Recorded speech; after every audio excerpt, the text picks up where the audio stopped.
Let me now bring in my colleague Anil Thomas joining us from the newsroom to talk more about what's really happening in terms of the projections and possible way right now how the numbers are coming in. Anil, it again is completely hinging, as it had always been projected to hinge upon the 7 battleground or swing states. Right now, no flips anywhere else.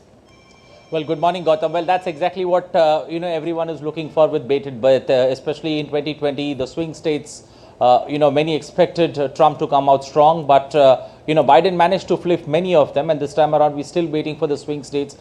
Purely in terms of projections, some saying in some places voting is just closed, but in many places analysts say it's going to be a neck-to-neck race. So those 7 swing states could decide the fate of this particular elections. I think the way things stand at this point of time, 81 to 154 with regards to 47% of vote for Kamala Harris and 52% for Trump. Clearly indicative of, a big gap opening, but we'll have to wait slowly and watch for the swing states when they come into play. And that's where, the big game is going to be, especially Pennsylvania, as mentioned by one of the experts. It took almost 4 days for their results to come in 2020. And if, things don't go the way Trump anticipates, we could see a long drawn battle, especially a courtroom battle that could, unfold in the days to come.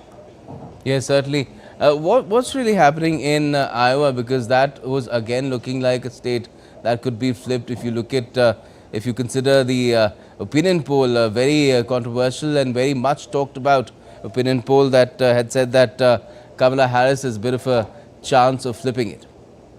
Well, exactly, Gautam. That's been the case with many states in this particular elections, Iowa in particular, where, many expected Kamala to do almost, pulling off a rabbit out of the hat there. But, as things stand, still too early to call. But surely it's going neck to neck. And, somewhere Trump has a slight advantage there on that particular seat. But all in all, in many seats, especially Louisiana, Texas, that's almost Trump is almost certain to win those seats.